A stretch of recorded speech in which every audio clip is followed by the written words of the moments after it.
The Sony RX100 has been one of the most popular compact cameras since they released the first version. Now we're on the third version, but there's somebody else who makes good-looking, interesting compact cameras.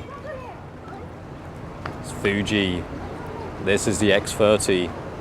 So the question is, which one is the better compact camera?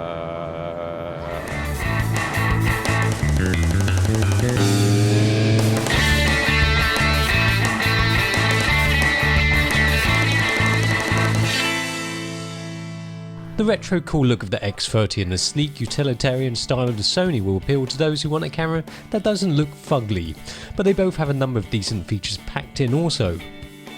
So why is the RX100 king of the hill? Oh, look at it, it looks pretty nice, doesn't it? Sleek, metal, small, sleek again, another S, slick. Well, maybe not sexy, it's a camera, isn't it? You can't get a, erection looking at this. For sure, this is one of the best featured compact cameras around. We thought we weren't going to review it, but so many people were asking us to do it, so here it is. But we wanted to give you an option, which is why we're comparing it to something else. It looks the same as before, but check this out. Electronic viewfinder. How does it work? You got this thing, you pull it back. Only then can you see properly. Otherwise it's like me without glasses on. How'd they manage to cram that all in? That's pretty amazing. Give yourself a T-star. And this has got 1 million dots inside. Surprised they didn't put a sticker on there saying 1 million dots inside. That's pretty good. Although when you focus, it kind of lags a little bit. The dynamic range, alright, maybe not that great. And another thing, if you want to switch off the camera, but hey, there is a reason why we're comparing it to the Fuji. It's because this has an electronic viewfinder as well. And it's a very hipsterish looking camera.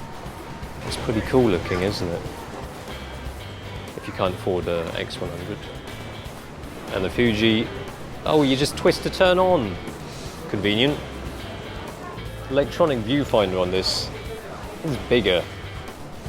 Well, that's one advantage over the Sony. And also lags a bit when you lock focus. But I have to say, I think the dynamic range is slightly better with the Fuji. And this has got more pixels inside the viewfinder, 2 million of them. The Fuji does have a better, more detailed EVF than the Sony, but it can be a bit fiddly for people who wear glasses. Why won't that work? I think it works better if it's... I think it's because with glasses on, you can't actually get that close to it. So when it's bright sunlight overhead, some of the sunlight still gets in there, I think. But the X30 does feel a bit better in the hands. It's got a grippy bit, loads of rubber on the front for grippiness. But in terms of size, there really is no competition. I don't know why they call the Fuji a compact.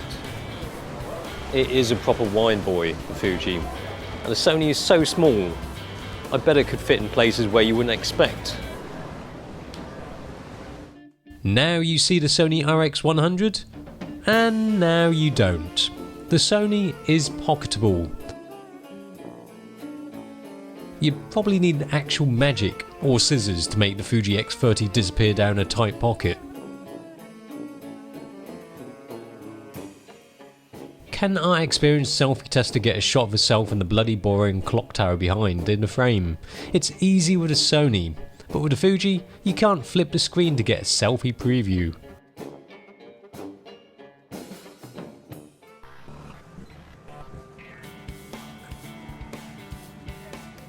Tilty screen. That flips in, well, almost all positions. Well, actually it doesn't. I lied, sorry.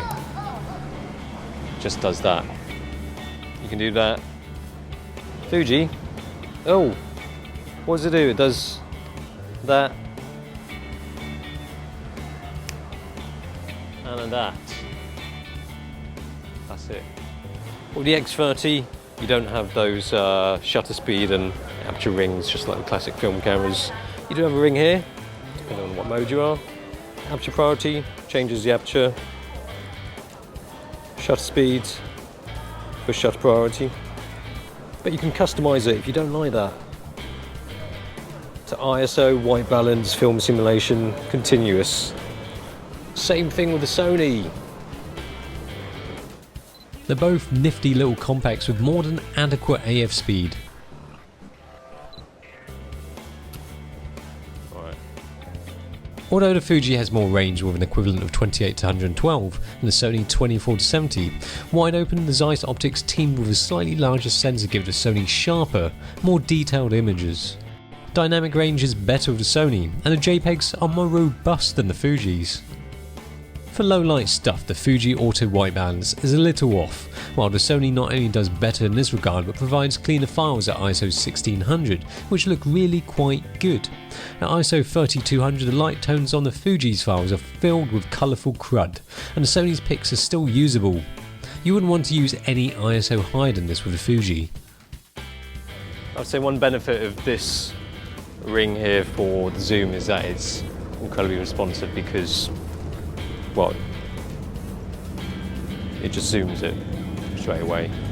With Sony there's a little bit of delay if you have to use this. Of course you can customise the ring to do the zoom as well, but it's still not as responsive as direct zoom like that. But in terms of the other features on both cameras, it's quite similar. They both got Wi-Fi capability, which is why I've got the phone here to illustrate that, because I can't be bothered to show. They both work alright, but given the choice, which one would I go for? Well, okay, they're both alright. Small, it's a compact camera. Fat. There is nothing wrong with a Fuji, it's a decent compact camera. It's just that Sony seems to be the better camera overall. Although you get a better finder with a Fuji when the eye sensor does work, its larger body size doesn't hide anything bigger or better than the Sony within. For such a tiny camera like the RX100 III, it packs a punch with its performance and image quality. It's no wonder the RX100 is still the compact camera that is king of the hill for a lot of photo enthusiasts.